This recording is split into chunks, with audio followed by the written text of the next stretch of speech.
პოლონურ ბელარუსის წარმოშობის ჟურნალისტი ანდრეი პოჩობუტი ბელარუსის ციხიდან გაათავისუფლეს და ის უკვე პოლონეთის ტერიტორიაზეა. აზრის თავისუფლებისთვის სახაროვის პრემიის მფლობელს ორი ქვეყნის საზღვართან პირადად პოლონეთის პრემიერ-მინისტრი დონალდ ტუსკი დახვდა. როდესაც გადავეხვიე, მან პირდაპირ მკითხა და ეს მართლაც საოცარი იყო, რომ შეძლებდა თუ არა დაბრუნებას, როცა მოისურვებდა. უთხარი, რომ დღეიდან ის სრულად თავისუფალი ადამიანია. თავად გადაწყვეტს მომავალს და ჩვენს სრულ მხარდაჭერას გამოვუთქვამთ ყველაფერში. ის ძალიან მტკიცე და გაბედული ადამიანია. აშკარაა, რომ არ აპირებს უარის თქმას თავის საქმიანობაზე, რომელსაც ამდენი წელი ფაქტობრივად მთელი თავისი ცხოვრება მიუძღვნა. ჟურნალისტსა და აქტივისტს პრეზიდენტ ალექსანდრ ლუკაშენკას რეჟიმი ეთნიკური შუღლის გაღვივებასა და ბელარუსის უსაფრთხოებისთვის ძირის გამოთხრას ედავებოდა, რის გამოც 8 წლის მანძილზე ეხდიდა სასჯელს. ვარშავისთვის ეს პოლიტიკურად მოტივირებული საქმე იყო და პოჩობუტის დახსნისთვის დიპლომატიური ძალისხმევას არ იშურებდა. საბოლოოდ საქმე ამერიკის შეერთებული შტატების ჩართულობამ გადაწყვიტა, რომლის სპეციალური წარმომადგენლებიც ბელარუსის ლიდერს ბოლო მოლაპარაკებებისას დაუახლოვდნენ და ის ცნობილი ჟურნალისტისა და სხვა რამდენიმე პირის გათავისუფლებაში დაარწმუნეს. ამის გამო ვაშინგტონმა ვარშავასგან არაერთი მადლობა მიიღო. ეს დიდი დღეა პოლონურ-ამერიკული ალიანსისთვის. ანდრეი პოჩაბუტი იყო დაკავებული მხოლოდ იმის გამო, რომ ის სიმართლეს ლაპარაკობდა. ჩვენ თანამუგზნობდით მას, რადგან ეს ჩვენი უახლესი ისტორიაა. კომუნიზმის 45 წლის განმავლობაში ამ ქვეყანაში ადამიანები მიდიოდნენ ციხეში სიმართლის გამო და არა რომელიმე დანაშაულისთვის, ასე რომ ის ერთგვარ სიმბოლოს წარმოადგენს.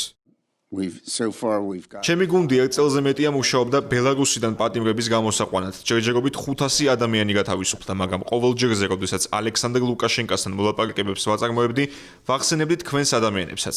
მათ გათავისუფლებაზე დიდი წინააღმდეგობა ხვდებოდა, მაგრამ დროთა განმავლობაში, როცა ლუკაშენკასთან ჩვენი ურთიერთობა გაუმჯობესდა, საბოლოოდ ეს შესაძლებელიც გახდა.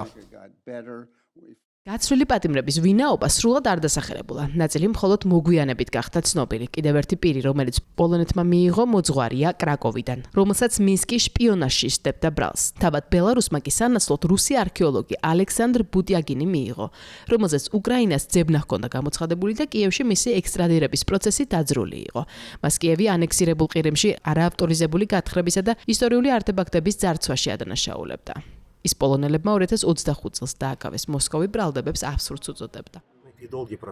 რეალურად ეს რთული და გრძელი პროცესი იყო და ის დაახლოებით 1 წელი გრძელდებოდა.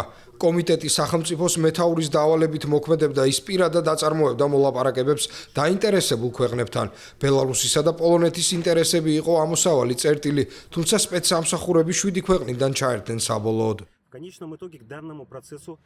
ამერიკის შეერთებული შტატების შუამავლობით ალექსანდრ ლუკაშენკამ სულ ბოლოს 250 პატიმარი გაათავისუფლა. მათი დიდი ნაწილი დისიდენტები, რომლებიც საპატიმროებში რეჟიმმა განსხვავებული აზრის გამო ჩასვა. პატიმრების გათავისუფლება ბელარუსის პრეზიდენტმა ამერიკის შეერთებული შტატების ჩართულობამდე 2 წლით ადრე დაიწყო, თუმცა თეთრი სახლის მხრიდან მინსკისთვის სანქციების ნაწილის მოხსნის პირობამ პროცესი დააჩქარა. ადამიანის უფლებადამცველი ორგანიზაციების ინფორმაციით, ამჟამად ბელარუსში 830 პოლიტპატიმარი რჩება ციხეში.